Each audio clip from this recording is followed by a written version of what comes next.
Welcome to tonight's Landscape Podcast. Greetings, welcome to South Wales. I was lucky enough to have an afternoon off from the day job this afternoon. Pretty glorious down here, a bit windy, but gorgeous swell, and lots of lovely stuff coming in. Going to get out with this little baby, so let's see how we go. Well, that was absolutely magnificent. My face is a bit cold, but what an afternoon. Let's see what we got.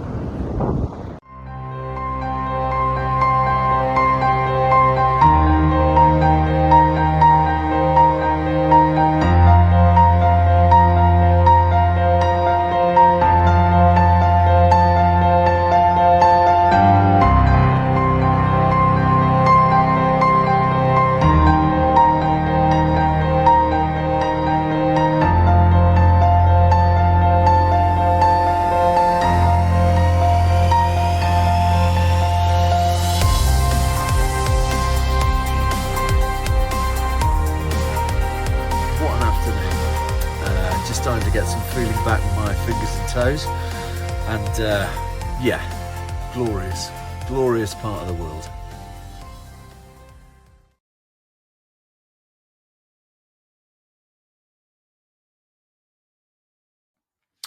Hi, good evening, guys. Welcome to another Landscape Lenscast podcast with Paul Cunningham, Darren Moorhouse, and Douglas Milne. So tonight we've got a big guest on the podcast. We have Bill Ward. Bill, thank you for coming on to our podcast. Really appreciate that. Hello, I'm delighted to be here. Thanks so much for asking. Thank you. So I'm just going to do a bit of introduction to Bill, of course, and most of you have saw Bill's work with regards to ICM, intentional camera movement, and he's worked with people like Stephanie Johnston, and of course Shona Perkins, who we had on our channel with Stephanie Johnson as well. So of course Bill is originally from Newcastle upon Tyne. He began his career as an advertising executive for transitioning into becoming a professional actor. Now he is also a self-taught photographer, as we all know, and serves as a brand ambassador for Pentax cameras and Ricoh imaging. Of course, Ward's influence extends from far beyond our borders. He shares knowledge with and passion, of course, for photography at shows, clubs, societies worldwide, and as a tour leader for Light and Land, he guides enthusiasts on photographic journeys. Now, his expertise is also, of course, recognised in the UK, where he serves as a judge, as most of us know about the Landscape Photographer of the Year competition, a prestigious competition it is, of course. And he also has multiple galleries you can visit, especially in Northumberland. And he has won, of course, numerous awards as a photographer, including the Adobe Prize at UK Landscape Photographer of the Year also, and, of course, Seascape Photography and Scottish Landscape Photography of the Year. Now, his work has been published in magazines, books, and on the BBC website, and his passion for photography has shown throughout his career. And his smile always warms the ladies' hearts. And gentlemen, of course, as well. Ladies and gentlemen, I give you Bill Ward. Thank you. Hello. What an intro that was. Thank you. What an intro. Thank you very much. Bill, thanks again for coming on. Really appreciate you coming on to our channel and giving up your time. I know you've been quite a busy man just now. And one of the things we want to ask, when conducting this research, I discovered that you began taking pictures at the young age of 7. So growing up in Newcastle upon Tyne, what was your childhood like growing up then? Blissful, delightful, gorgeous. So we spend a lot of it on the coast of Northumberland, really, so that's kind of my patch. That's my sort of happy place, and I try and get back there wherever I possibly can. We used to go there sort of pretty much all the time. That, a bit of the Lake District and a bit of Cornwall, actually, far end of Cornwall, which is where I've just been on holiday with my family and over the last week. But Northumberland is, I'm sort of born and bred. I know I don't sound like it. I've been away a fair old amount of time, but I'm a slightly posh Geordie, I suppose. you would classify me as, but not a totally posh mum. My dad was a butcher, and but yeah. So I love that part of the world, and anybody who is from that part of the world will tell you how much they love that part of the world, and so in that kind of way, I had a Kodak Instamatic.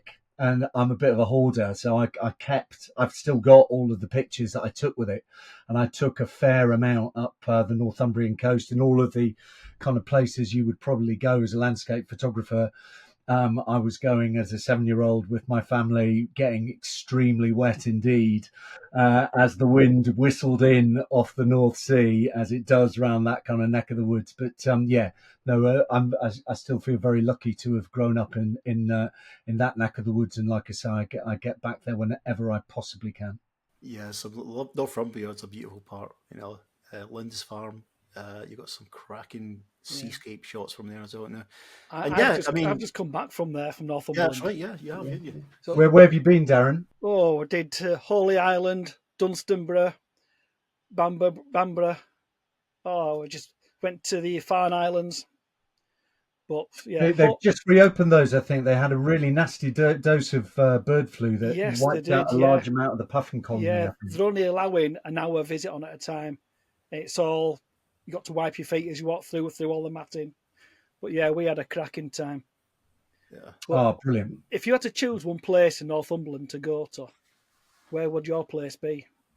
Oh, well, my general thing is to start walking and just keep moving. But Budle Bay is my happy place, really, and it's just the tidal range. And so even in midsummer, as long as you're prepared to walk for a bit, and I love walking, so I do, you can still be in midsummer. Even now, you can be the only person on that beach if you walk far enough. And so Budle Bay at low tide is my sort of happy place in the northeast, and that's where I would head to whenever I possibly can. You've got to be very careful there. If it's your first time there, always make sure you're there on a dropping tide, because it's one of those places like Morecambe Bay in Lancashire and various other places in Lincolnshire where on an incoming tide you can get cut off there.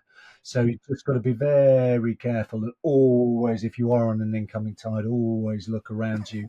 Always have a sense of your route. Eyes in the back of your head. Yeah. That's your general advice for seascape photography, though, of course, isn't it? So, yeah. It's not going to cut you off. Yeah. Although I do, just coming faster down that way. I know that. Yeah, it's very flat. Yeah. So and there's also a river there, so that's where the trouble comes, because the river backs up and can surprise you and cut you off. That's the bit that cuts you off. So but I love that whole stretch, as you mentioned, from Holy Island down to, I would say, Amble. That whole stretch is pretty glorious. But then also that stretch north is glorious too, and it's not often as visited. But that whole stretch between Holy Island and Berwick is also as glorious, but much less visited, and that's well worth a look to. Yeah.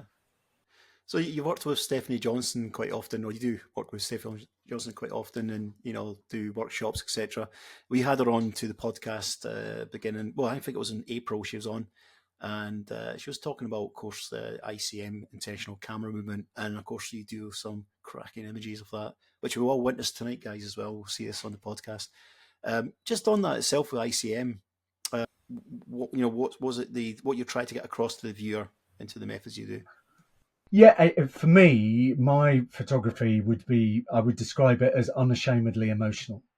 And so for me, I'm going after one specific thing, and it's specifically how it felt to spend this particular time at this particular place, or with this particular place. And there's a lot of thoughts in there, specifically how it felt. So for me, photography is not a technical thing, really. I use whatever technique that I've learned over the years to express a feeling, and that's what I'm looking to do. And that above anything else is to express a feeling. So specifically how it felt to spend this particular time, and for me, time would be the most important ingredient of photography, far more important than place, far more important than equipment, actually, time.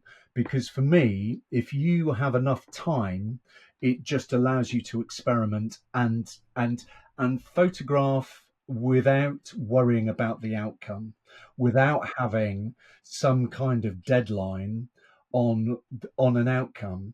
And part of what's important for me is I take pictures for me and only for me. I only ever have done, and part of that is the route for me of where photography fits. As you mentioned earlier, I'm an actor when I'm not a photographer, and I'm about 50-50 in terms of time for both of those things. And for me, the photography is the balance. It's the yin yang to my day job. And my day job, I'm surrounded by hundreds, literally hundreds of extraordinarily bright, energetic, vivacious humans. And I love them and I love it. It's one of the best jobs in the world. And I absolutely, I love it. But I can't live at that kind of velocity all of my life. There are some people who can, but I'm not one of them. My daughter brought back a personality test. My eldest daughter brought back a personality test from school about a year ago. And she made us do it. They'd all done it at school, and she made us do it around the kitchen table. And it was fascinating just to find out what we were all like. For a start, that was just like a window on the world, and magnificent. But for me, what was fascinating was I turned out to be almost exactly 50% extrovert, but also 50% introvert. That's fascinating. Yeah, and a lot of photographers will understand that kind of sense of, spending time with a landscape and regenerating and plugging in and all of those kinds of things. And I do that like anybody else does. And for me, it's a balance to the day job, and I can't live at 100 miles an hour all the time. I have to have a period of reflection, and I have to have a period of time when it's just me. I never take pictures, almost never. Occasionally with Stephanie, actually, but never with anybody else. I only ever take pictures on my own, and I only ever take pictures for me. And so in that kind of a way, it's hanging out with Mother Nature. And to get back to sort of the thought that I started with, specifically how it felt to spend this particular time. So for me, it's all about time. It's about place too, but you're spending time with a place. And for me, photography is an ensemble creation. It's an ensemble creation between you and wherever you happen to be. And the more time you have, the closer that relationship can become, because you have time to get under the skin of a place, a feeling, and really explore it and get past your obvious and just get underneath the place. And it's that whole thing when you get in a place, and I do shoot ICM as you say, but it's only part of what I do. And it's part of what I do because specifically I'm interested in feelings and emotions. And for me, what I'm looking for are just ways of connecting with wherever it is that I happen to be. And sometimes I'll do that with a tripod. Sometimes I'll do that handheld. And sometimes I'll do that with multiple exposures. Sometimes I'll do it with a lens baby, less often than I used to actually with a lens baby. And sometimes I'll do it with ICM. So in that kind of a way, all of these things for me are kind of just tools in the box. And I hesitate to use that word because I find it a bit sort of, it's a bit utilitarian. It's a bit sort of hard-edged. And photography isn't that for me. It's a communal relationship. It's a relationship, if you like, between you and wherever you happen to be. So that's the thought, specifically how it felt to spend this particular time with this particular place. And for me, I'm generally turning up and seeing what happens. In the day job that I do, I like a script, I like a narrative arc, I like a beginning, a middle and an end, a story, if you see what I mean. But with a camera, I just like to make it up as I go along. I very much like to land somewhere and then just see what happens. And it's that thing where you kind of see what Mother Nature is doing on any one given day at any given time, and then see what you can make of it together. And that for me is the kind of the point. I'm not occasionally I'll do it, but I'm not really, if I have an idea, but I'm not really a big pre-visualizer. I wouldn't go out there to specifically shoot a thing. I would turn up generally. Sometimes, occasionally I might do that, but it's very rare for me to do that. Generally, I'd just turn up and see. And with that comes freedom, and with that comes all sorts of possibilities, just given whatever Mother Nature happens to be doing on any given day, at any given time. I've gone on a bit there, but do you stick to the golden hour or whatnot, or do you just go down whenever you feel like it and just rattle on till you feel like you're done? I have that's my thing, Dougie. I like to stay out for as long as I can. Yeah. And I will generally go out early. I'll generally go out at blue hour if I can. I'll generally get out when it's dark, and I'll generally finish when it's dark at the other end of the day and use all of it. I generally have a thing about using all of the day. And there's a couple of pictures that I put in some of the ones that I sent to you, which were taken in the middle of the day, 2 or 3 or 4 of them actually, and or 2 or 3 of them. And for me, and also this is partly to do with the other thing that I do for a living, is that I'm often working in the evening. I do a lot of theatre, and I'm often on stage at sunset. So I can't use that time, and also we don't get to bed. Sort of, there are 1 or 2 actors who are hellraisers. That's not me anymore, that's for sure. I just, but I do, you've still got to get enough sleep, and because acting requires energy, and but after you finish a gig, you've got about 3 hours worth of adrenaline in your system that you just have to let go. So you can't really get to bed until 1 or 2 in the morning. Most actors will tell you that after they've been on stage, which means sunrise is an absolute non-starter if you're working in the theatre. So if I'm working in the theatre, the middle of the day is my shooting time. And so I won't do a lot of it, but on a couple of days a week, 1 day a week, maybe 2 days a week, I might go out for an hour and a half in the middle of the day, 2 hours maybe, and just see what I find. But generally, if it's me on my own and I'm turning up somewhere to take some pictures, I'll be out when it's dark and just use all the day, just because Mother Nature is always doing something beautiful. Absolutely. And it's just up to us as photographers to notice what that is and then to see what we can make of it. You mentioned getting that feeling from your photography. I remember watching I think it was a YouTube video quite a while ago where you actually got into a wetsuit and got into the sea with your camera. Yeah. Do you do that quite often as well? I do. It's a recent thing for me. It's the last 2 years, and I will talk through some of the pictures at the end. But yes, we will. Yeah. It specifically, I have a thing about being a part of the thing that I'm photographing. Yeah. So whenever I'm shooting seascapes, I'm generally in the sea, not in a wetsuit. But if I've got a tripod and a camera, I'm usually in bare feet or I'm in wellies. And I'm generally in the first couple of feet of even if it's only 6 inches.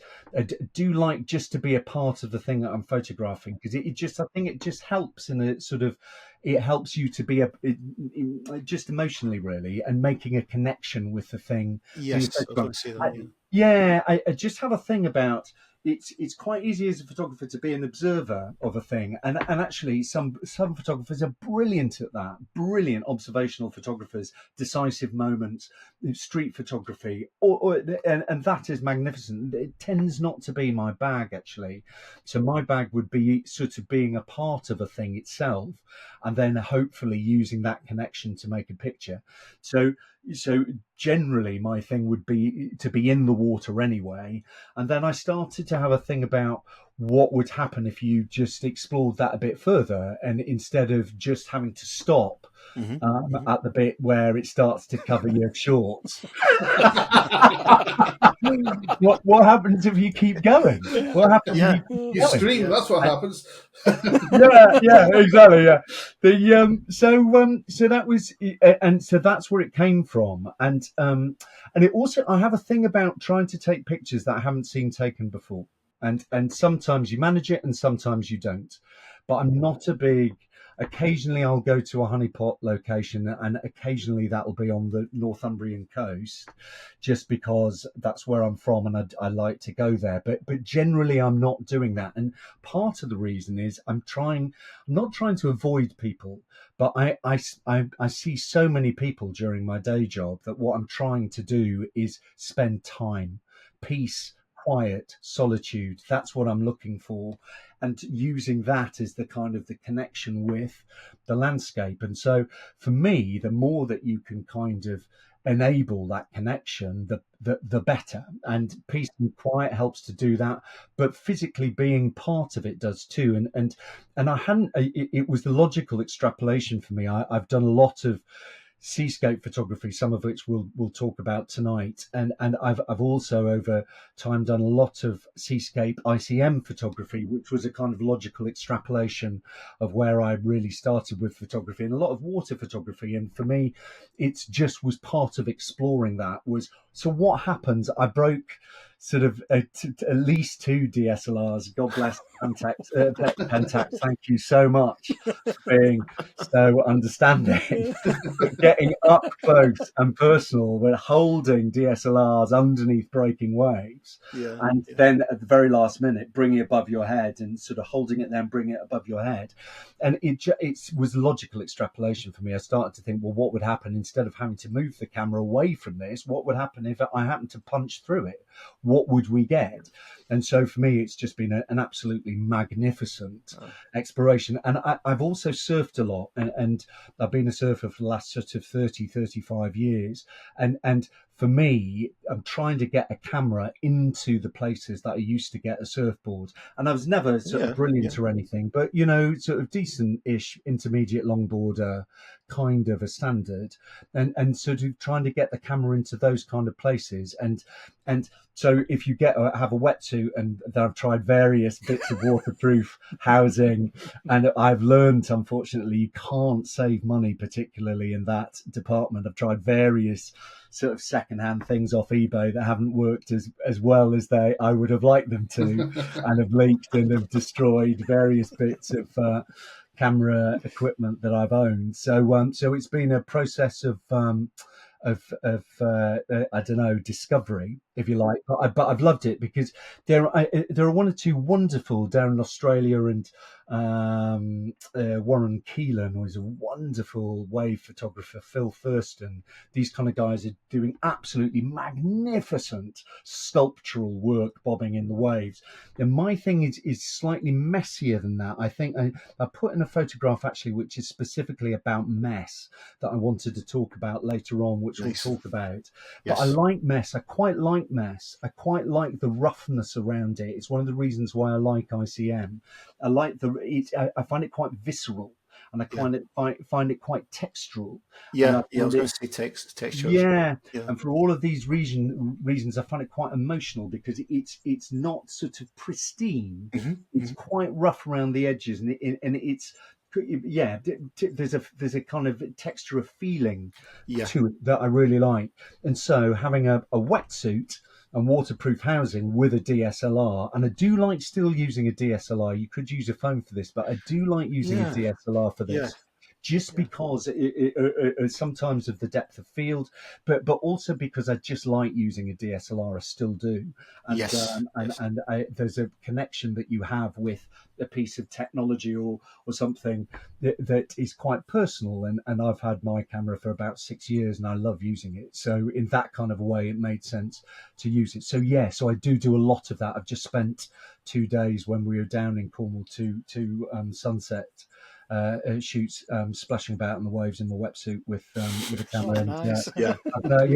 I've got some gorgeous stuff. So and for me, it's just about taking stuff that surprises you, and it's really surprised me. And I've been doing it for the last 2 years now, and I've got an awful lot of stuff that I hadn't seen before, and makes me very happy. So nice. It's a very good outlook. It is. It's more progression in it. We need to feel what we're taking pictures of and then spark an emotion, get a reaction. You're looking for action. Yeah, Oh, and sort yeah. of exploring new ideas too. I think so much of photography is about that. I know you've talked to Stephanie, and I know she's big on that. I mean, she's doing all sorts of wonderful work with cyanotypes at the moment, and I think as photographers, it's part of the journey, isn't it? Is just trying things out and seeing what you get, with no guarantee it's going to be anything at all. And that's where time comes in, because if you've got enough time, you don't need an outcome. The journey is enough. The exploration is enough. And I love that about photography. You can come back with absolutely nothing and have had the best time ever. Yeah, it's a good point. And it's like we get to these locations and we take pictures, and also we meet friends and other people who are actually doing the same thing as you are. You're sharing experiences together, and you look back at your back of your, well, not pandering at the back of your camera, but going into putting into Lightroom, etc. And you're looking at that, and you're thinking, it's great. You leave it for a couple of days, go back to it, because you see it for a different way. I get that kind of thing as well, and it's like it sparks our emotion of what you felt, and you try to get that emotion, you try to get that feeling within the image you create from fine adjustments through Lightroom and textures and things, and maybe like doing a double exposure, for example, just to bring something out, like texture or something. So we're going to witness that now, guys. We're going to stick the images up, and you all see these, and we're in for a treat tonight. So this is Bill Ward's photography. Enjoy. Yeah, I mean, what I love about this is just mainly making you look straight ahead of yourself, and is kind of embracing the whole of the landscape as in regards to the light, the break of light in the distance there. I get kissing the hills. It's absolutely amazing. Bill, can you introduce this image to us?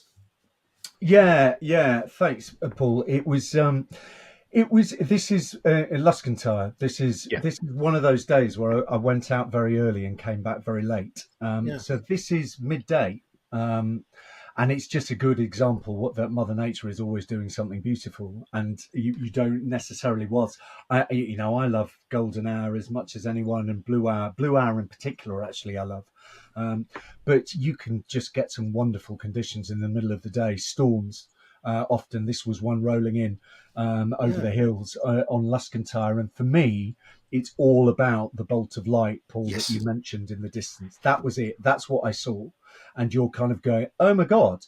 Now, because this had just been a bank of cloud and nothing, and it had just been rolling. And then often what happens at Luscantire, which is this gorgeous beach, I'm sure all of your followers will know it, but it's in the Outer Hebrides on Harris, west-facing beach. There is an energy there that is quite specific. It's quite an unusual place, and it's become a bit of just a wonderful place for photographers over the last sort of 15, 20 years, I would say. But for me, it was about that bolt of light, and I saw that bolt of light come through the clouds, and you kind of go, oh my goodness, that is magnificent. What am I going to do with that? And and then it was a question of, well, what can I do with that? What is there here? And what I noticed was the first thing I noticed was the sand patterns. So you kind of go, it was on a dropping tide, but not a particularly rough sea. There's a little sandbar that, and then you've got Tarrantay that gets in the way of quite a lot of the big water at Luscantire. Scarrister further down has much heavier waves often. Luscantire can be a lovely kind of quite sort of quiet and lappy kind of a wave at Luscantire, and that's what it was doing on this particular day, and that kind of the way that the wave laps up the sand leaves a very little indented sort of series of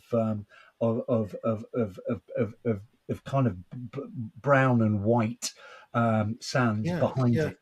And that's the first thing I noticed. So I was kind of going, right, okay, so and you've got 2 minutes for all of this, obviously, and because it's not going to stay like this forever. So I lined up the sand patterns with the bolt of light, and then I started looking at everything else, and then I looked at a way to try and join in the white water on the right with the bolt of light coming off the sand pattern. So I was waiting for some outer motion from the waves just to go out to hit the white water. And so there's in the middle on the right, there's a little stretch of white water, there's just a little outbreak of the wave, just literally just drifting out and then joining the white water. And then all of that joins up with the bolt of light, and then also just on the horizon there's a very dark green piece of sea that joins up Yeah. with the bolt of light, as do the hills. And then if you look to the left, the where the tide line is. And this was quite interesting because I knew this was a composition that I really liked, but I hadn't seen this at the time. And sometimes I think with composition, your eye can tell you quite a lot at the time, and sometimes your brain can't quite decipher everything.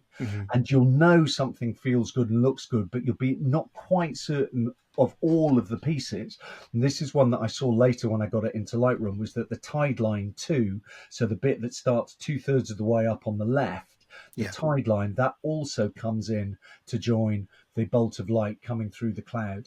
So basically that was my starting point, was the bolt of light, and then I tried to join all of the rest of the picture up in various different ways with it, and I had about 2 minutes to do it. And it's one of those kind of things. This is the one actually that won Best Seascape at Scottish Landscape Photographer of the Year it's about 3 or 4 years ago, I think, 2020. Yes. And it's one of those ones that you've got 2.5 minutes, and you've got a little thing in your brain going, "This is marvelous. This is amazing. This is amazing." Don't muck it up. Don't muck it up. Well, and it's that kind of thing where you've only got a limited time to make the most of this, because Mother Nature is doing something extraordinary, and then it's a question of shutter speed actually. And I do like to experiment with shutter speed. And so for me, I'll start, I don't know, at the sea with sometimes a slightly longer shutter speed than I might do at with a moving river, for instance. I might start, I don't know, at something like half a second or something, and then see what I get. And I went up. That wasn't enough actually for the bit of water to the right. It wasn't moving that quickly. So I went, and this is a 2-second exposure actually, but that's not enough to blur the cloud. So there's some definition on the cloud still, and on the hills obviously. And this is taken on a tripod, but you've still got the movement of the water going out and then coming round and joining up with the bolt of light coming through the cloud. So that was the kind of the construction of it, but it came from a moment of, oh my god, that is magnificent. What They're can always I the do best with that? photos, though, aren't they? When you just grab the opportunity. Yeah, it's that, isn't it? There's an And you emotion just there. kind of go, this is extraordinary. What can I make of this?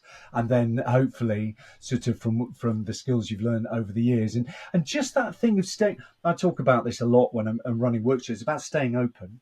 So we talk about it in acting all of the time. Just stay open for as long as you can. Allow yourself to be aware of stuff, allow yourself to notice. It's a very easy thing to say, and it can be a very difficult thing to do, and I have to remind myself to do it often. But for me this was absolutely about that. It's just trying to stay as open as I could during those 2.5 minutes, and just be as aware of as much as I could within the sort of the foreground of the picture, to join it up with what was going on in the background really. You've got all the elements in this image, and I love what you said about you like to experiment with the shutter, and you know 2 seconds there with the water, and it's the patterns in the sand as well. It's everything in this image will make you look around it from left to right, obviously to straight to the back. Of course, that's where your eyes go, but you're kind of find yourself staring around little parts of the intimate of the scene, and I do love the streakiness of the water itself. 2 seconds, that's really nice of that kind of exposure. It's really Did nice. you take many shots to get the time right, or was it just a couple Yeah. until you fixed it? Yeah, that's a really good question, Dougie. Thank you for that, Paul. It's very kind of you. Yeah, sure. Yes is the answer, and I always do. I'll always have a good muck about. I talk about this a lot. I just think mucking about is really important in photography, and believe me, I take it as seriously as anybody else. But I do think just give yourself license to experiment. You never know how something is going to turn out until you do it. And so for me, even if I'm getting something that is pleasing me at a half a second, if I've got the time, I will definitely investigate longer shutter speeds just to see what else there is, and shorter shutter speeds too, just to see what else there is. And sometimes with a shot like this, you don't have that time because you've got 2.5 minutes, and the cloud is moving on, and so is the light.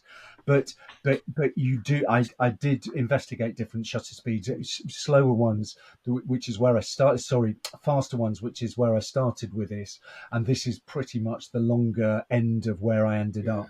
So yeah, and then I have got, actually, I tried very long exposures of this, around 30 seconds.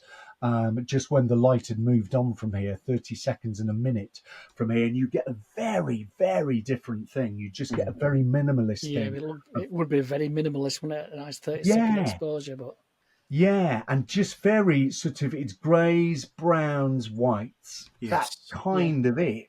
And so, but I liked this kind of version of it because there's some movement, and for me, and a lot of my photography is concerned with that sort of relationships and movement in particular. And I kind of liked how it joined up the foreground with movement through the middle and the white water to the background. Yeah. It's the tidal patterns as well, and that sand, like you mentioned earlier, especially that left hand side. Them what come round absolutely mirror each other. It really is. Yeah, Everything. yeah. Every time you look at this, your eyes are looking round, but you're seeing something different. It's a lovely, lovely image. Is this? Yeah, yeah. I love the light actually in the mid ground, just the sand there, with the patterns just showing, just the light coming down, and just kind of highlights and the kind of just going around the image, and also you're looking above your head, you look up again, and you see the love rays, the light rays as we call them. But yeah, it's a stunning image, absolutely stunning. We'll move on to the next one, guys. Have you deliberately, sorry, Paul, have you deliberately desaturated as well, or was it just a really dull kind of day? Good question. Yeah. This was February. And I kind of, like a lot of photographers, I just love winter, and I have a thing about bleak. I really like bleak, and and at this time of year, it's also sort of when there's fewer people around, and it's also when the weather's at its most extreme. So in lots of ways, and I like a bit of wet weather, if I'm honest. So in lots of ways, it was the perfect time to go. And I mean, we've got some more colourful pictures coming up, but this is my happy place. This kind of sort of slightly stripped back, a bit bleak, midwinter, and this is kind of quintessential kind of Hebridean landscape for me, and yeah, I really, it was, yeah, it's a, I didn't take any colour out of it, Paul, to answer your question, but there wasn't much there in the first place. Right. Yeah. Yeah, lovely. Can we move on to the next one, guys? And we'll all agree this was really a great start to start off with the images. Beautiful image. And this one is equally another beautiful image and the light. It's all about light here and contrast, I believe. Yeah, so Bill, tell us more about this image. Yeah, so Paul, you were asking earlier about, and Darren and Dougie about the wetsuit thing. Oh yeah. This is where the idea came from, and I wasn't using a wetsuit this particular night. This is again in the Outer Hebrides, but I have a big thing about the southern Outer Hebrides, so around the Uists. Barra was the very first Hebridean island I ever went to with my other half and our eldest, sort of about just on 12 years ago, 13 years ago. Yeah. And so that will always be my sort of introduction to the Hebrides, and it's the one I go back to time and time again. I love Barra. I just love it. It's just a glorious, glorious place. And this is Tre Gais, which is about a mile-long sandy beach on the northwestern coast of it. And it's my favourite place on Barra. And I just got there. This would be about 2.5 years ago, sort of late spring, and I 2 and a bit years ago, late spring, and I just got there off the ferry and found the campsite. I've got a camper, and we've got a camper, which we go on holiday with the family, but I use it when we're not using it as a family. I use it for photography trips, and it really comes into its own around Scotland, Northumberland, the Hebrides, that kind of a place. Anywhere where you get sort of quite a lot of dodgy weather, basically, which is and I just found a campsite on the far north, and I kind of thought, well, do I settle in for the night or do I go out? And I kind of thought I'll go out, and as so often, it was just a magical night, and it's always worth finding out. I always think I have a thing about, if in doubt, go. Just Yeah. go. Yeah, exactly. Just never know. If you don't go, you won't know. And so, so that's just my thing. And it turned out to be just one of the most glorious nights I've ever spent anywhere. And what there was this cloud bank came in and it stopped, it hovered, and it just hovered over the sea, and the sun got caught in it. And then it just started to peek out from beneath it. And then on the horizon was a much, much sort of lighter load of cloud, which diffused all of the sunlight. And in the ICM world, sometimes I use it, but point sunlight, so visible sunlight, can give you very bright, white, streaky things, lines on a photograph, and you can choose to use that or not. Sometimes I do, sometimes I don't.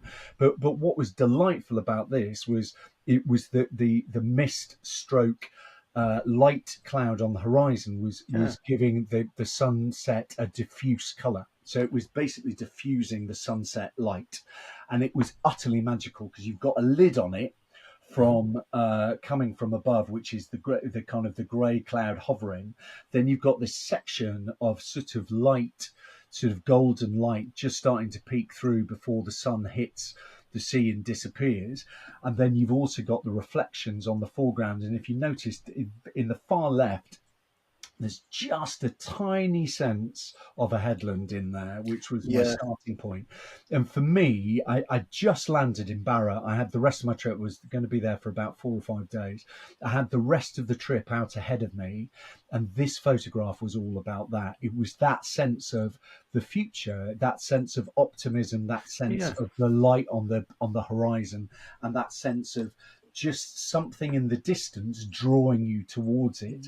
And this is one of my favorite pictures ever, because it was just one of those that perfectly captured a moment. And this for me was it's all about, I mentioned earlier, photography for me is entirely an emotional sort of experience, really. And this for me was about that. Everything that I felt went into this photograph, and partly what I brought to it, but also what was Mother Nature was bringing to it, which was just glorious vista.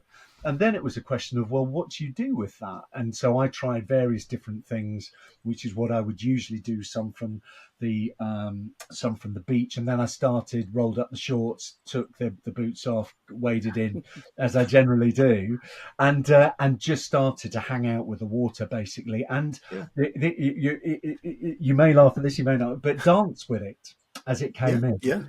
And it's that kind of sense of just being at work and just losing all sense of self-consciousness, just not worrying about anything.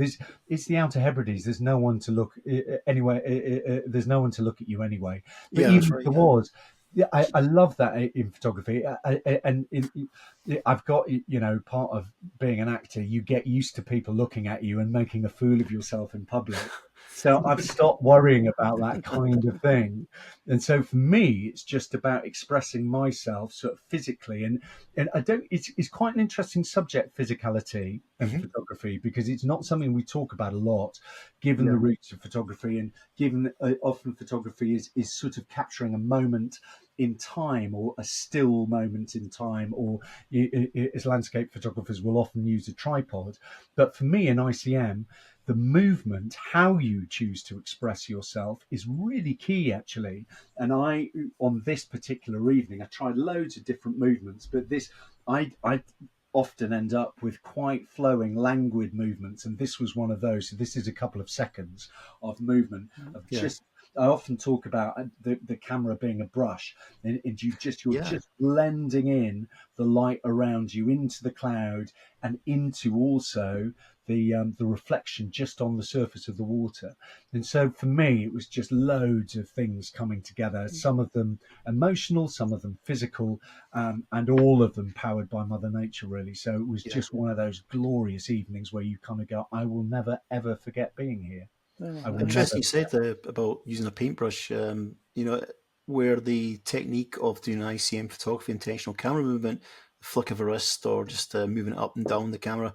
There's so many techniques in it, and it's you are using the camera. The camera's more of like a tool, like a brush, and you're using it to create movement as opposed to just pointing the camera and is trying to, Yeah, yeah, it's a tool.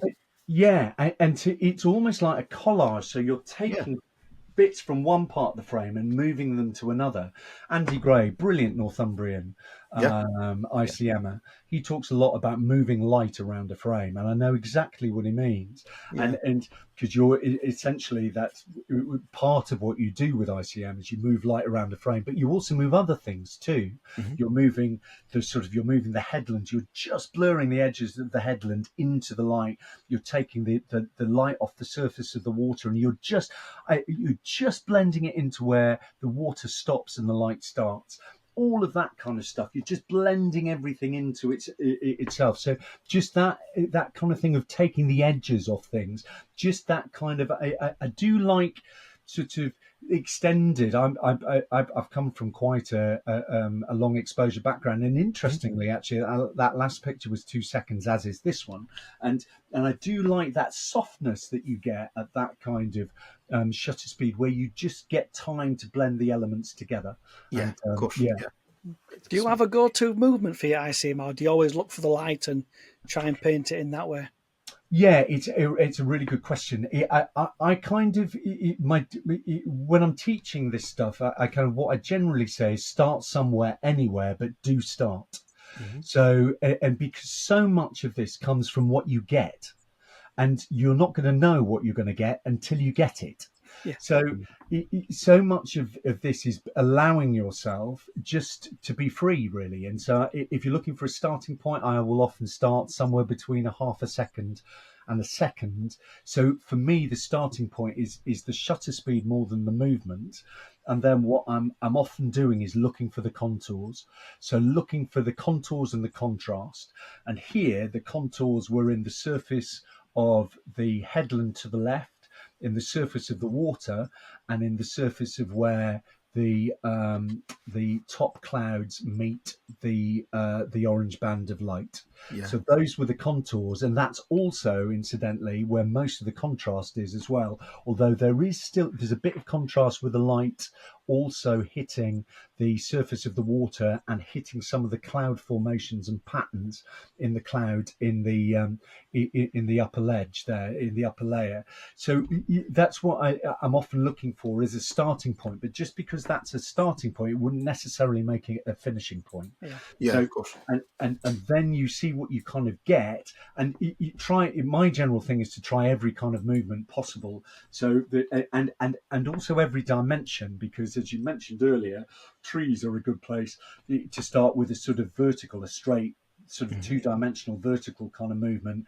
Horizons, beaches are often a good place to start with a straight movement across. But Mother Nature works in 360 degrees, so I'm often just moving it like this, taking a little bit of light from the sky, a little bit from the foreground, a little bit from the middle, and sort of using it as a brush, a bit like that. Or you can do lots of kind of quick sort of stabby movements like this.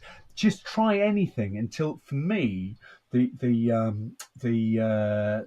screen on the back of your camera is your sketch pad, and you're just looking to see what you get, and allow that to be the springboard for the ideas that you get. By all means, start with an idea.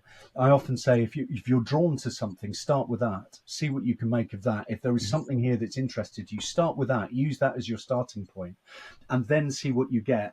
And then all of the iterations come from what you get on the back of your camera. It might be, I often say, if you're not getting something that pleases you, firstly ask yourself why, and then change something. Yeah. And everything in ICM is a variable. Everything, shutter speed, movement, f-stop, subject, everything is a variable. Speed of movement. So just keep sort of experimenting, and if you get 5 out of 100, you're doing well. But the thing with ICM is, without the other 95, you wouldn't get the 5 that work, or the 5 that work for your taste. And working in the theatre as I do, that's the rehearsal process for a play. That's what it is. If you start work on a new play, you'll bin sort of, I don't know, 30 or 40% of what you'll do in your first rehearsal sessions. It's exploratory, but you'll keep 40 or 50% of it, and you'll carry it through to the next day. but Yeah. you wouldn't get, and often what you finish up with is way different to what you started with in the theatre. Yeah. But you wouldn't have got to your end point without all of the other staging posts along the way. So what I love about ICM is that it's not absolute. There's Yeah. all there is You I perfect do. it. Yeah. Yeah, and you just see what you get on the way and use it to take you to another place. Yeah. Yeah. But How I much like how you put does that across. experience You actually use your play into screen as that? a sketch pad. Oh, one of Oh, these two sorry, guys. sorry, Sorry, guys. Jack, you go first. So I just loved how you put that across, Bill. Then use the back of your screen as a sketch pad. Yeah, For anyone wanting to start, that's a great way to put it. Is it that? is. Yeah, it certainly is. Go on, Sorry, Dougie. Doug, you were going to Yeah, say? I was asking, how much do you think experience plays into that? In that, you would say, right, there's that thing there, and if I do this, it'll work well. And you try that first, you might move on to something else later, but, as a springboard, how much does your experience play into that, do you think? Yeah, it's so much of this is practice, isn't it? Practice, practice, practice, practice, practice, and as with so many things, there's no kind of hack. Well, there might be. I haven't found it if there is one. To kind of short circuit the process of iteration, really, and Yeah. it's the whole 10,000 hours of practice, isn't it? And just kind of allowing that to be okay and allowing that process to happen. I got started with all of this years ago in 2012 after watching an interview with Doug Chinnery, actually, who's a wonderful man and still a brilliant teacher, photographer. And interestingly, he came from a long exposure background too, and what the kind of things that he and Valder Bailey do with ICM with multiple exposures, has been groundbreaking for years. And so after a while, yeah, I get what you mean, Dougie. You have a sense of what is possible with a given landscape, but my general thing is if in doubt, try it.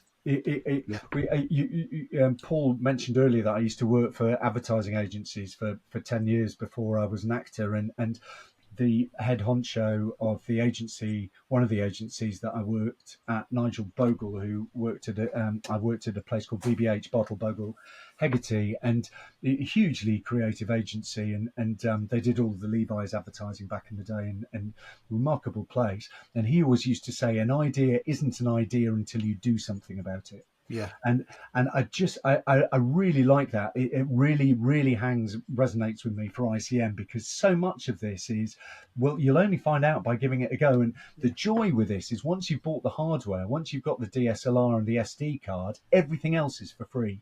All there is time. That's all. That's all there is. And it's just exploration, time and exploration. But yeah, I know what you mean, Dougie. You do get a sense of what might happen if, and after you've seen sort of weather conditions a few times, which remind you of other times, and you have a sense of what might be possible. But also, I do still try and make pictures I haven't seen before. It's that kind of sense of what else is there here? What else?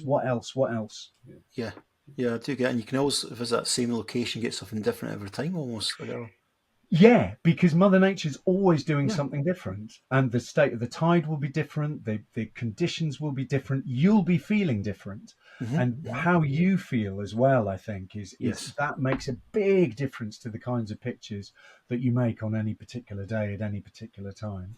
Yeah, I like that, and it's certainly it does give you that motivation to just get out there and just try and just it is kind of perfection. It's time. It's it will take time, and as you say, you can take 500 shots and you get maybe 3 or 4, which are the finished article you want. So you're working towards that. It's not a case that, like in photography, we take hundreds of shots of landscapes and then we get up 2, which are okay.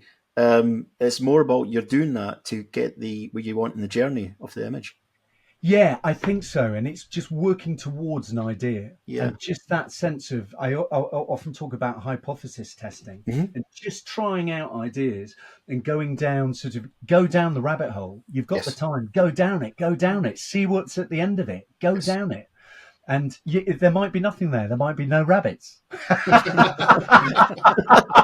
Maybe you're not looking for rabbits. That's a good Maybe way to do it. but you just see what's there, and Yeah, you know, the only thing you've lost is time, and you probably had a really exciting exploration on the way. Yeah. So yeah, and for me, the ones that don't work are often as instructive as the ones that do, because the ones that don't work to your taste, and everyone's taste with this stuff is different, incidentally. Everyone will tend towards different shutter speeds, different movements, different subjects, but it's just that kind of sense of allowing that to be okay, and to going with what pleases you, Yes. and to allow yourself to be in the moment and for that to happen. So yeah. Absolutely beautiful picture again. We're going to move on to the next one, guys. And thank you again, Bill. Pleasure. Do you do a lot of kind of improv as an actor, Bill? Just you know, it's kind of soft skills coming across here, you know. So. It's a really good question, Dougie, and we in the rehearsal room there is a lot of improv, even with a scripted scene. You'll often put the script down and just kind of go, well, what's their intention in this scene? Let's just play it. To be honest with you, I'm happier with a script in my hand as an actor than not, but I've done a fair amount of improvising, and it is part of what we do, if I'm honest, and particularly if you're sort of making a new piece of work, there's a fair amount of that kind of thing involved. But for me, photography is all improv. It's all improv. And it's about allowing yourself to be not at the mercy, but sort of allow yourself to be moved by what is around you, to be open. In the acting world, we talk a lot about listen and respond. So listen to what the other person is saying to you and respond to it. And you can, in an improv, you'll be listening and responding with your own words.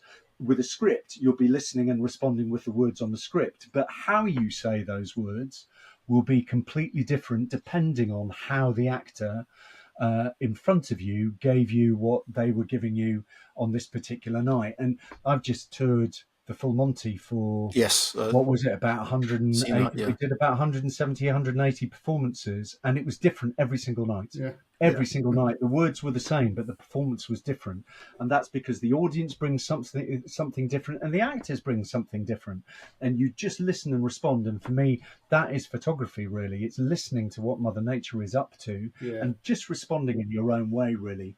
And the more personal it can be, your response, the more personal your photographs are likely to be, and the more you are likely to be connected to them. Yeah, that's a good point. And this brings nicely to this one here. Looking at this one, and I'm kind of going to guessing it's kind of more of the Hebrides possibly still there. Aha. Well, actually, funny enough, this is Cornwall. But, okay, far off there. But similarly wild though. Yes, similarly wild. It's the very far end. That's right. It's still the West Coast. Yes. Our West Coast, and this is one of my favourite pictures, just because it's one of the very first pictures that I took in a wetsuit, and with some waterproof housing that broke two of my cameras, which was unfortunate, but also revelatory. What was for very many reasons. A, that you have to spend more money on waterproof housing, but B, that this was possible. And so for me, this was just this glorious session where I was just mucking about in the waves. I'd had the idea to do it. It's a couple of years ago. I'd had the idea to do it. And then it was a question of back to that thing of, well, an idea isn't an idea until you do something about it. Well, let's do it then. Let's get out and do it, and let's see what you get. And I had no idea what I was going to get. And it was one of those things when you look on the back of the camera and you kind of go, oh, this is interesting. Oh my goodness me. And for me, what I liked about it was I was just part of the thing I was photographing. And so, I quite like sunsets like this. This is heading towards sunsets about an hour 45 minutes before sunset. You've got some one or two pinks just Yeah, I starting can to see that. show Yeah, to the right hand, so just starting to show. But it's just that thing that Cornwall does really. You've got some greens in the water. You've got a little faint sense of blue in the sky. You've got some greens just coming off the headland. But everything again, and we talked about it in the first picture, just slightly stripped back. And it's all about mood, and it's all about the waves. And this for me so much of the stuff that I do in a wetsuit is about energy, and it's about the transfer of energy from the waves to you.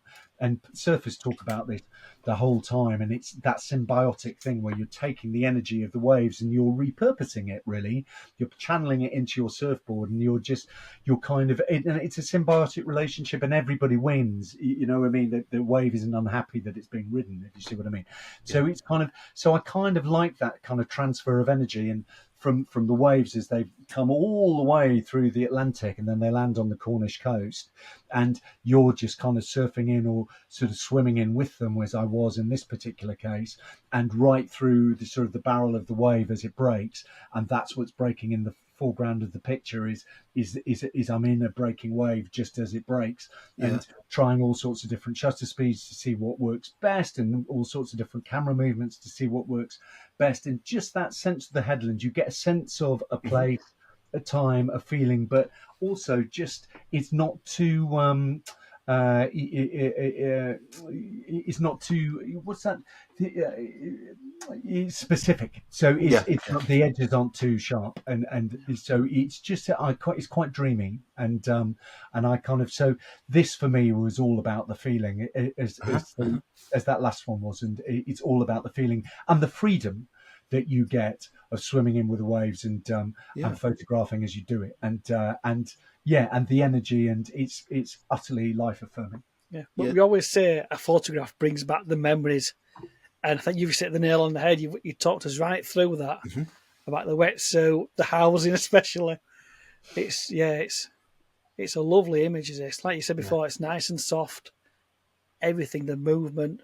The movement is what I see a lot in this. Yeah, there's a lot of movement in this image, and I think you get the motion. You feel more motion in these images, as in just a standard kind of landscape shot where you kind of just kind of make the water a bit more kind of softer, etc. But I see more movement in this. You're getting a feeling more of a feeling of the water. Thank you.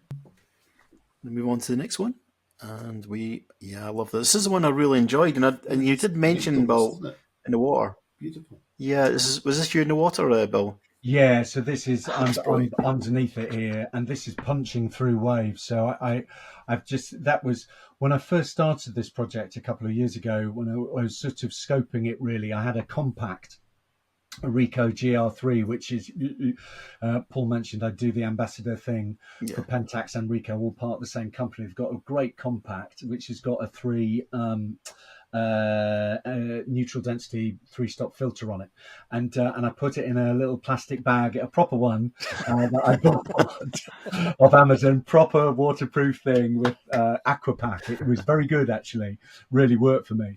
Nice. And we were on holiday in Brittany, and I started punching it through waves just to see what I would get, and I started to get some really unusual just patterns and textures beneath the water as the sun went through it.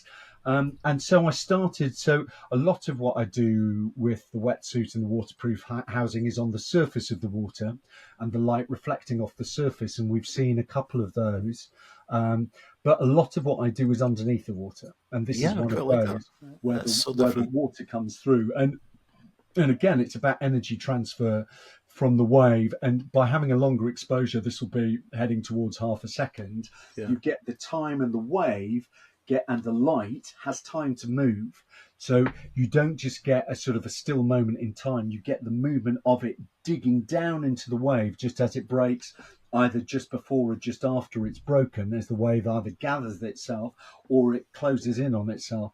So I'll often be lingering underneath a wave as it breaks on top of my head, just for this kind of movement, this kind of moment. It's very unique, is this? Really is a unique shot, is this? Like I said before, it's just that light. Yeah. It really does make you think. Yeah, when I first seen this image, and until you actually said it at the beginning, we were talking in the podcast, you said there's some shots into the water, and I was kind of guessing, but I wasn't really sure.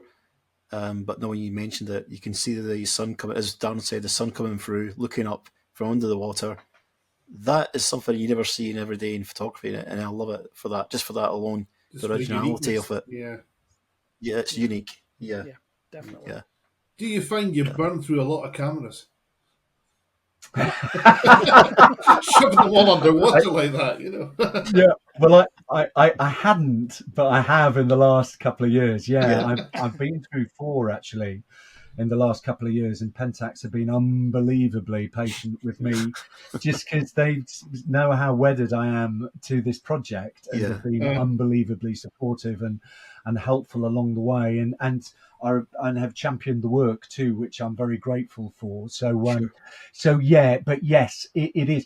The thing about waterproof housing is one day, and everyone who's got it, everyone says the first thing to learn is one day it will fail. And the more, the better your waterproof housing, the less likely that is to happen, and the longer between it happening it's likely to be.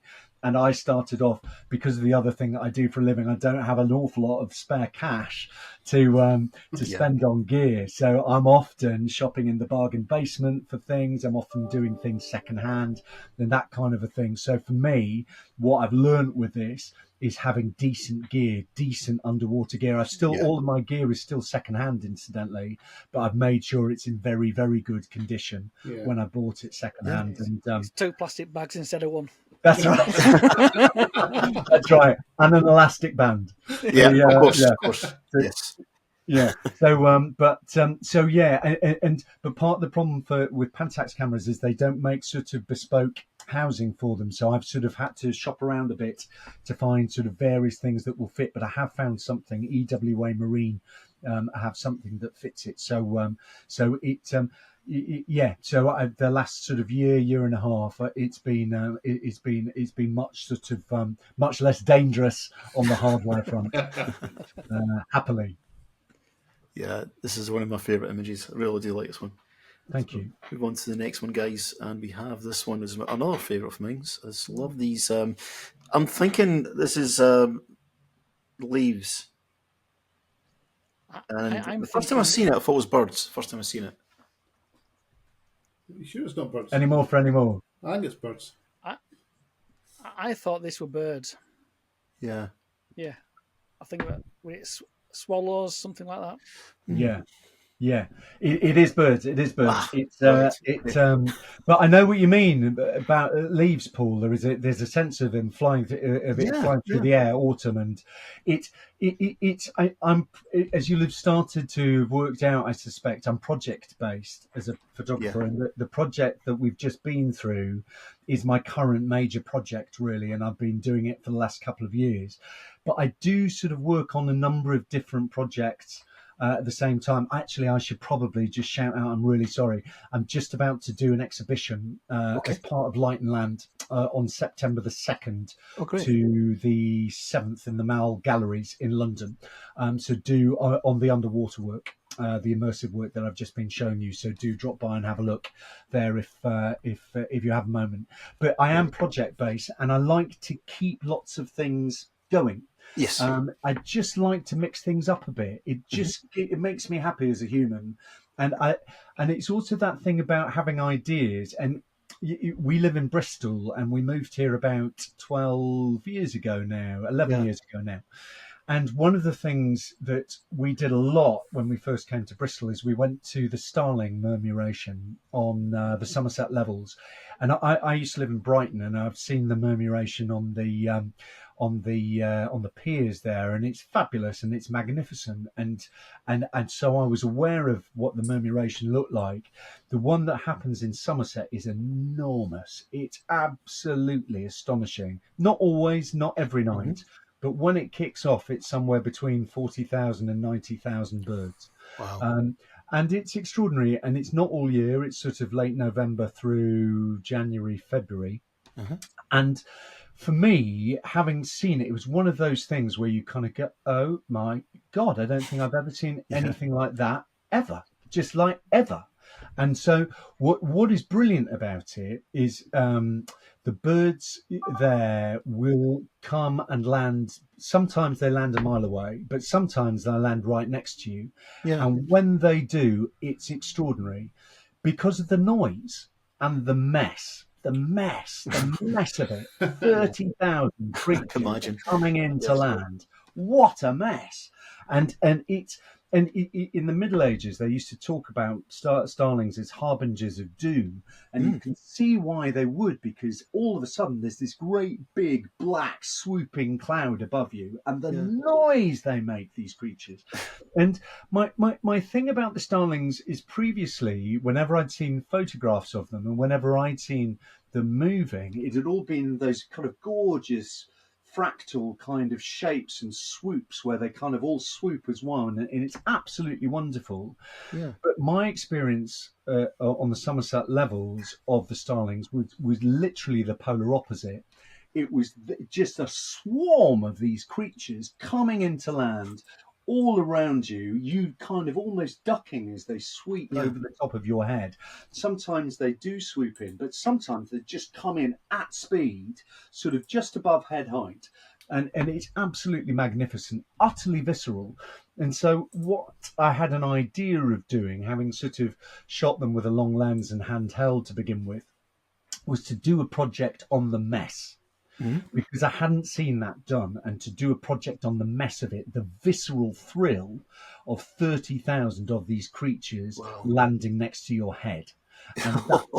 And that's kind of what this is about. And I during COVID, a lot of I was doing a theatre thing at the time, which got cancelled, and then we started doing another separate theatre thing. And that for 3 weeks, the theatres that we were going to were in Wales and Scotland that also got cancelled. And I thought, well, I've got 3 weeks, and I'm not allowed to do the job that I would usually be doing now. What can I do? And I kind of thought, well, the starlings. Let's go to the starlings. Let's really make a project out of the starlings. Yeah. So I went to the starlings, and my idea was movement on movement, because I'd sort of frozen them in flight, previously handheld, but I was interested in, instead of denying the movement of these beautiful creatures, what would happen if you used that movement, and what would happen in if you made something of it.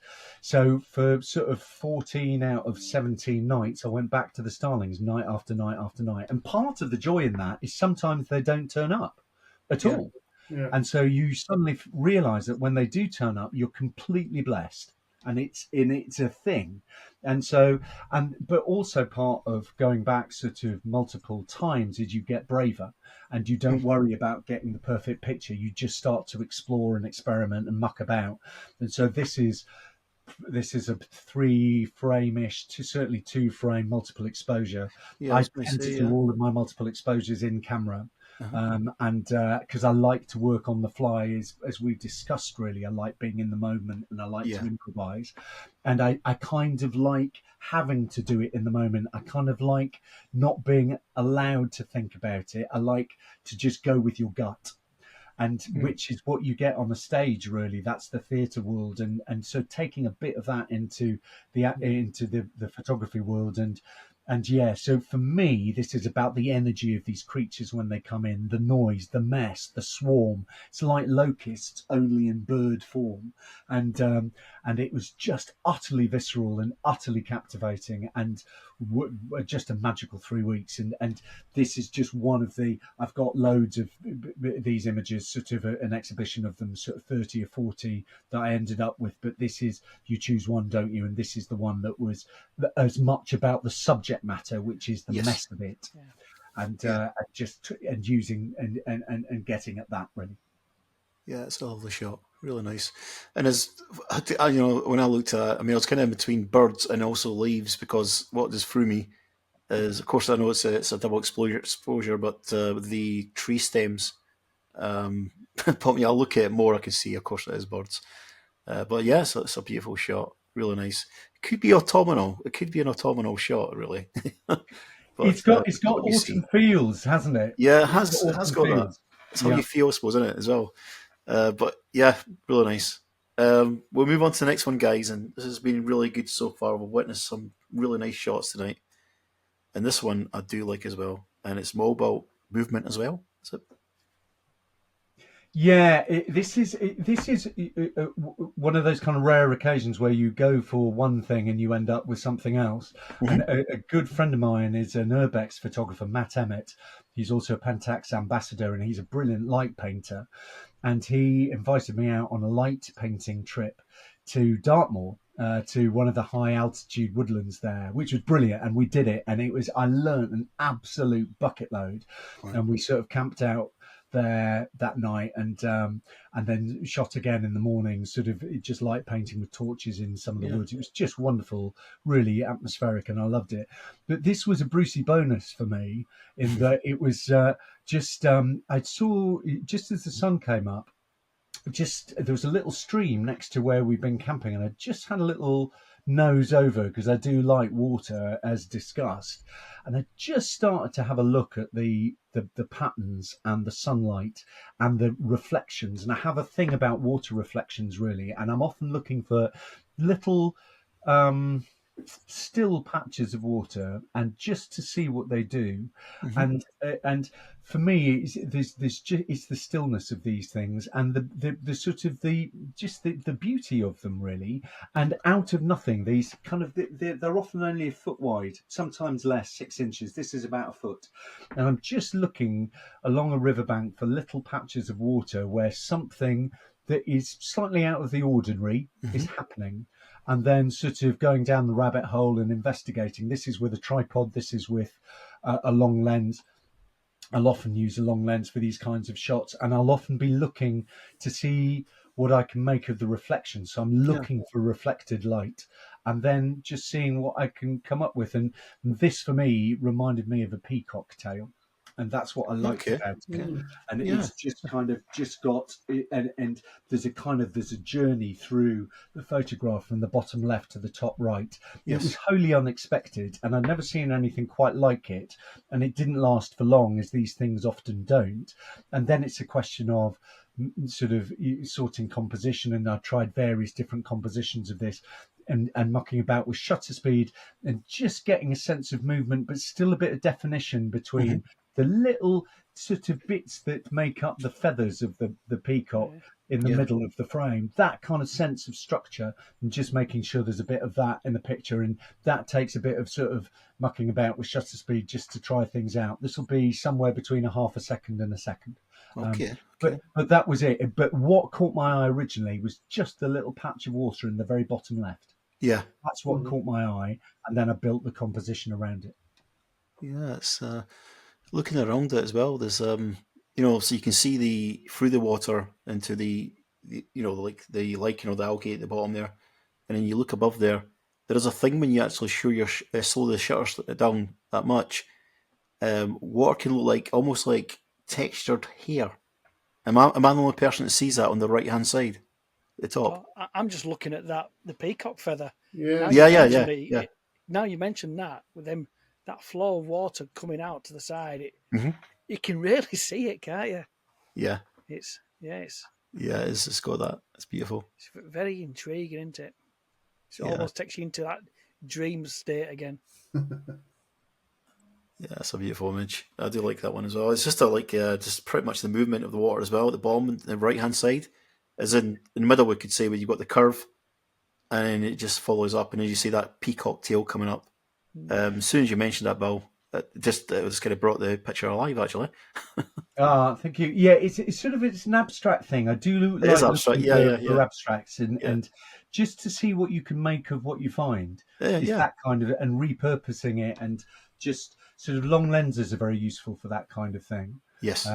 Just to kind of home in on patches that interest you, and then building something around it. Was that a 200 mil or what was it? Yeah, I've got a sort of 55-300, which I pretty much carry everywhere, and it's in city centres as well. And I think we're about to see something that I shot with that. But I often use them in woodland, and you're a woodland shootable, aren't you? So you know all about long lenses in that regard, and it's just that creating order from disorder thing, isn't it? Yes, definitely, Just yeah. bringing in the frame, so everything in the frame is telling the story that you're seeking to tell. Really, it's that kind of thing, and trying to sort of discount everything around it that doesn't add to the story that you're seeking to tell. Really. Yeah, it's really nice. I'll move on to the next one, guys. Yeah, I like this one. This, I And the think, is reason my why I like favourite this one that we've got tonight, to be honest. All these parallel lines. Oh, okay. I love it. Yeah. Yeah, so there's a lot of juxture positions there as well, isn't there? The crane on the right-hand side. Yeah, just tell us more about this and, the introduction to it. This was interesting for me. This was a coming out of lockdown shot, and I was working in. I was shooting an episode of Casualty in Cardiff Bay, and I don't do any boozing, any drinking at all when I'm working. At all. So my come down would always be after I've worked, just to go for a walk or go out with my camera or just do. And this evening I did both of those things. And after we finished shooting that day, and what had been interesting earlier on that day was I'd heard my first live music for 18 months. On Cardiff Bay, there was a busker. Mm-hmm. And it was one of the most beautiful things I'd ever heard. And it was one of those really really extraordinary things where you don't realise you missed something until you heard it. Yeah. And I was a bit of a mess by this point, because that had really moved me, actually. And it was very, very beautiful to hear live music again. So I was in that kind of sort of, when all of your pores are open and you're sort of feeling very open. And it was one of the first times I'd been somewhere different, i.e. not in our local park, for ages, for a year and a half. And so I was just really open to what was around. And what was really interesting to me was some lampposts and some cranes. And it was one of those things, it was completely still this night. There was no wind. And so I do think it's to do with the pandemic. And I've thought about this picture quite a lot because, again, this was a project. I did a project this particular evening, and I've got loads of shots of juxtapositions. But essentially, sort of lampposts talking to cranes. And for me, this kind of came from, I'm pretty sure, loneliness and the loneliness of the pandemic. And I think it's something we all probably felt during the pandemic in various different ways. And I'm pretty certain I wouldn't have shot this if we hadn't come out of a pandemic. It's just one of those things where it's the relationship between the crane with the kind of the hook on the end of it, seeking some kind of guidance from the lamps and the lights, and just turning up and kind of having a conversation. And I'm not sure that cranes and lamps maybe often talk to each other, but on this particular night, they've decided to. Yeah. And I kind of like that. And you go that way. Yeah. You actually set up that way as well. Yeah. I love it. Yeah. And so I just kind of think when maybe the crane's asking for some kind of advice, or the lamps are kind of going, what's it like over there?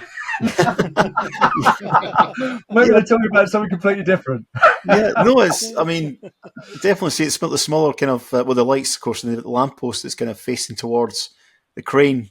Yeah. It's kind of like there is a communication there. You can see there's some kind of communication part there. That's where you're coming from us. That was my idea. And then you kind of go, well, how can we tell this story as clearly as we can? And then I did, as ever with these kind of things, you do very different versions, very different crops. But I like this one because if the lamppost is a bit worried about talking to the crane, he's got backup with the three big guys. He's got some three big guys behind him. Yeah. So, and if it is indeed a male lamppost, it could be a female one. Of course. So, sorry, go on. No, all good. But so it was just one of those things where it was just about the relationship between the two and a conversation. I call this photograph the conversation. Yeah. It's not such a weird idea, because you talk about that with the woodland photography, where the trees are kind of characters. Yeah, interacting. That's a good point. So because trees kind of interact with each other, don't they? Tree, so. Yeah, and I think so much of photography is finding relationships between things. Yes. And that's what you do, isn't it? That's what we do is find relationships between subjects, Yeah. really, and that's Making them kind work of together. Yeah.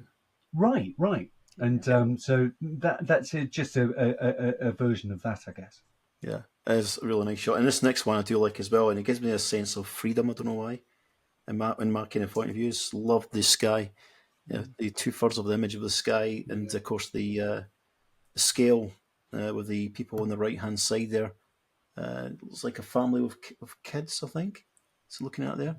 But the sky is just it's that kind of freedom of the sky. It gives you that kind of open kind of sense of freedom. That's what I'm getting from this. Thank you. Yeah, that was definitely part of this. Definitely, this is on the coast of Lincolnshire, and Okay. I was working up in Leeds on a television job for quite a long time, for about 3.5 years, and which I loved. It was great fun, and part of that was getting to the East Coast, and Hmm. part of the East Coast that I hadn't spent a lot of time in. So I made quite a lot of visits to Lincolnshire. I loved Lincolnshire because it was so flat, Yeah. and Yeah. just where the land meets the sea, it's so flat, Yeah. and the sky is so big because the horizon is so flat, Yeah. and so it's just that kind of sense of enormity, and also I took this sort of and did a sort of a project on this, actually, and it was to do with the enormity of Mother Nature, and it's Hmm. the enormity of the sky that you get in Lincolnshire, and the insignificance of the humans and Yeah. us humans in the face of Mother Nature. And this kind of series has sort of had another life for me in the sort of post-pandemic world, because it's reminded me something that I suspect we all felt sort of over the couple of years of the pandemic, as Mhm. sort of our complete, uselessness in the Yeah. face of Mother Nature. And that's kind of the idea behind this. The other Yeah. thing that drew me to this, and the other thing that this project is about, is I travel a lot with work, and I always take my camera. And this was one of the projects that I was doing while I was doing this telly job. And what was interesting about this for me is, because I do travel a lot and I'm away from home a lot, and I've got a partner and two young kids, is for me just watching other people doing normal things is Yeah. just magnificent. And and I've got a bloke walking a dog. I've got two people in a storm. I've got two people on horseback and this is a family with one child in a bucket and spade, and Yeah. it's just that sense of normal, Yes. normal. And that's what I was going at with this, and I think I called this. What did I call this project? Something like other people having fun, and Yeah. it's just that sense of just I don't photograph people very often, just because of the other thing that I do for my day job, which is that I'm surrounded by people the whole time, and so for me, what I'm often doing is just hanging out with Mother Nature. But for me, this was a very, very specific project about the enormity of Mother Nature and the Yeah. insignificance of humans in the face of it. And I built the project around that, really. And for me, again, with these kinds of pictures, it's what is the idea? And if the idea is the enormity of Mother Nature, then make Mother Nature enormous. And if the idea is the insignificance of humans, then make the humans Yeah. I insignificant. like that kind of And take on it. It yeah, makes so us think, doesn't it? It makes us yeah, think a so lot. that's the idea. I like photographs. Sometimes photographs don't have ideas, and sometimes they are just a celebration of beauty, and that is absolutely valid. And I take plenty of pictures which are like that Yeah, and I that do are like that. about that. But every now and again, you have photographs that are about an idea, and this is one of those. Yeah, yeah.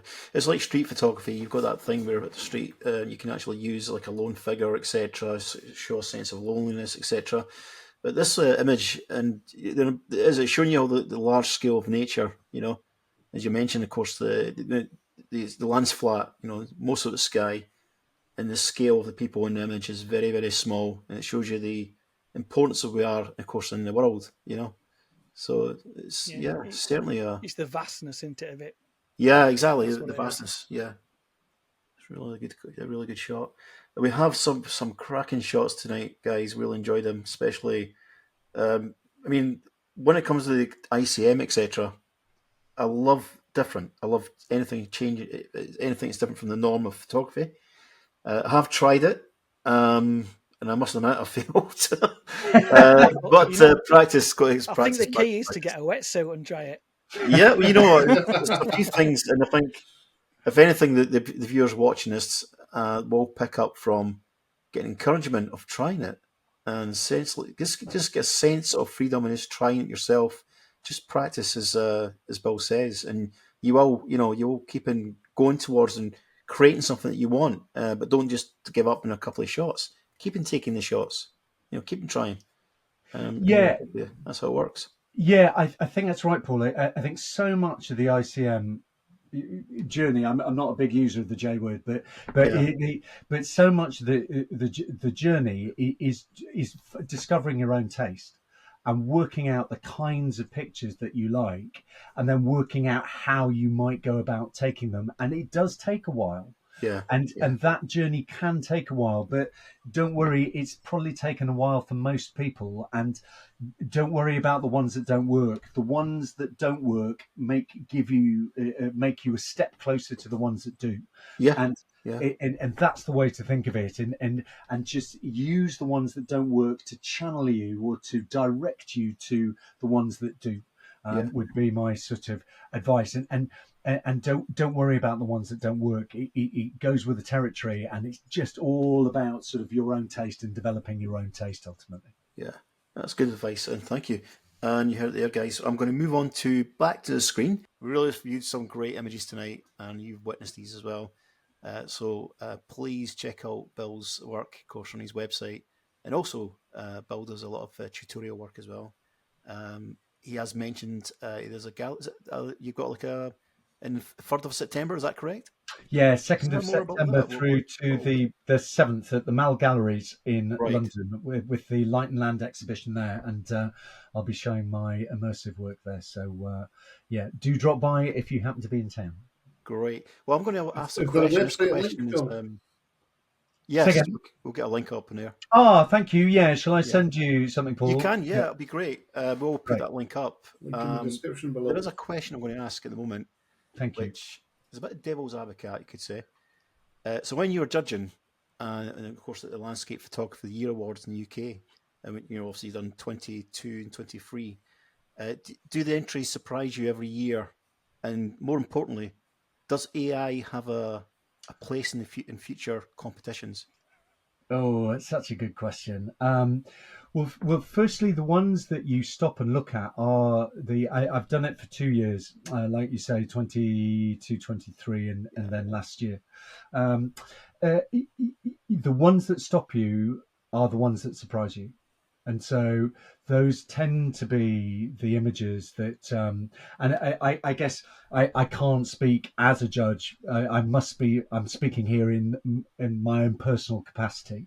sure. Um, but yeah, for me, it tends to be, as with anything, if you're flicking through Instagram or if you're flicking through a magazine, the photographs that stop you are the things that make you stop and think often, Yeah, or something that you haven't seen before, or something that just there's an idea in there that is a surprise, or it's just anything that makes you stop and think and look. And Mark Littlejohn is brilliant on this yeah, subject. yeah. Actually, I do the like. wonderful Scottish landscape photographer. Yeah, He talks a lot about don't show everything, don't show everybody everything in your picture.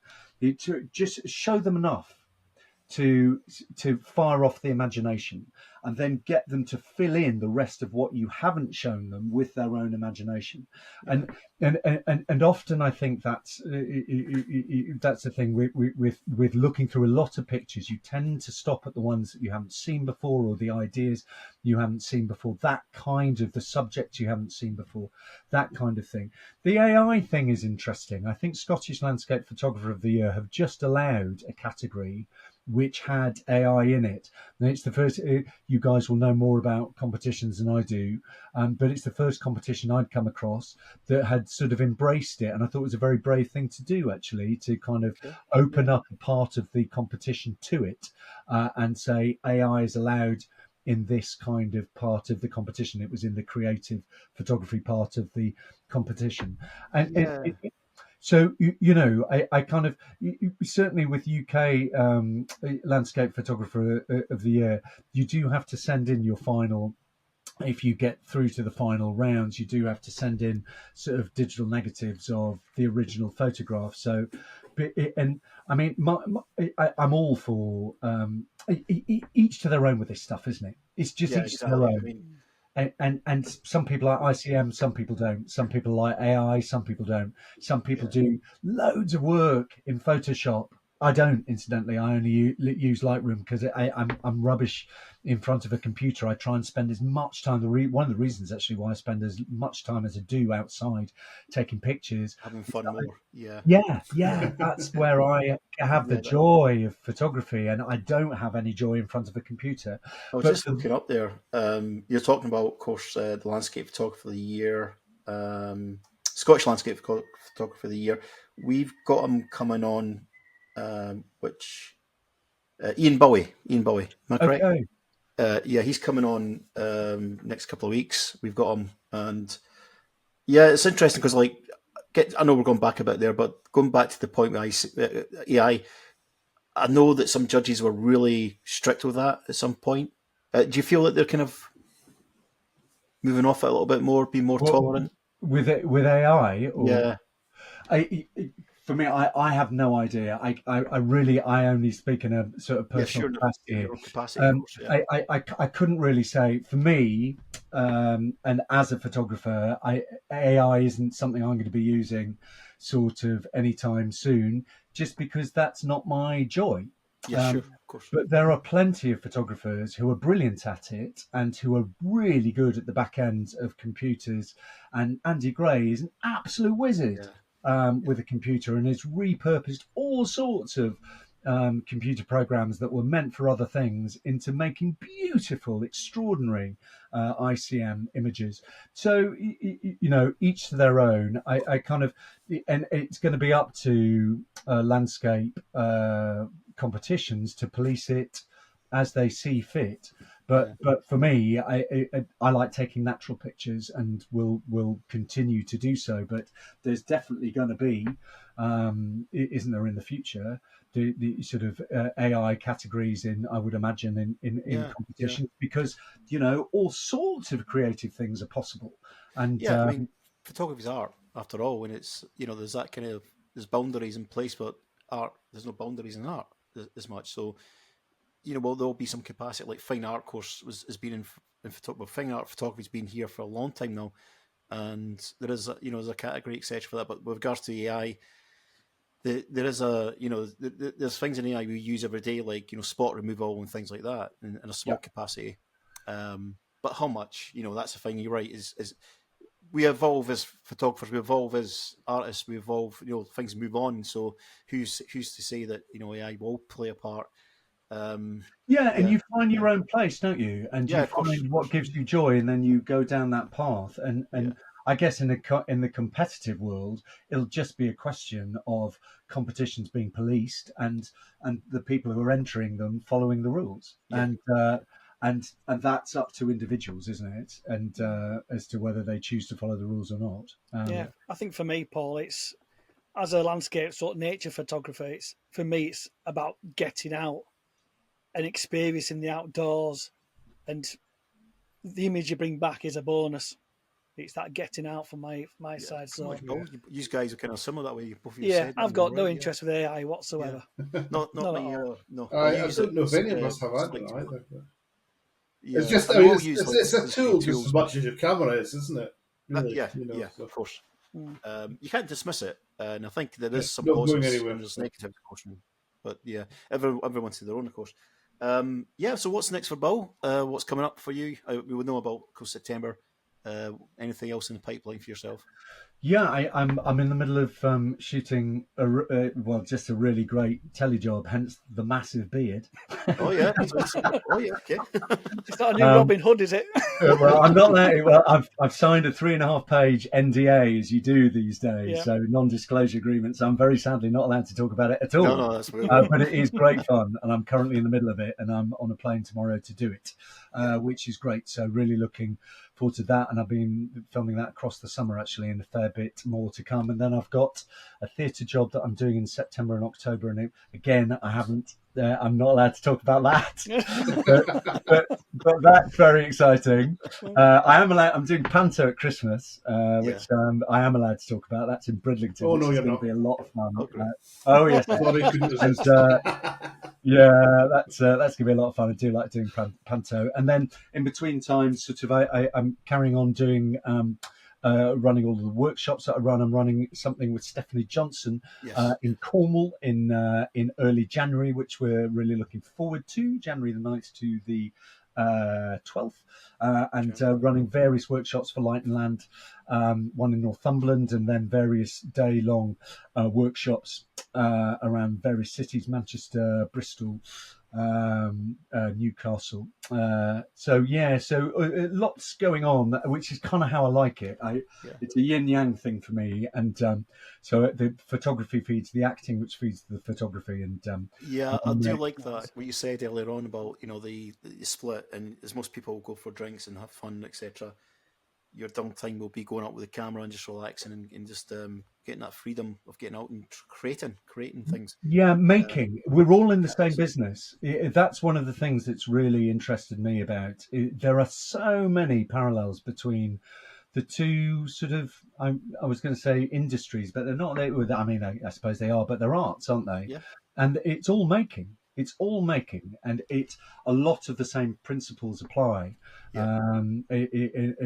But you're right. I do when after I've finished a theatre gig at night, I will often go out with my camera just for an hour and a half, and that's what I'll do. And West End gigs are great for that. You get to photograph London at night, and which is absolutely beautiful. So it's all good. Yeah. Well, we've had a great time tonight. Really enjoyed it, and thanks, Bill, for coming on.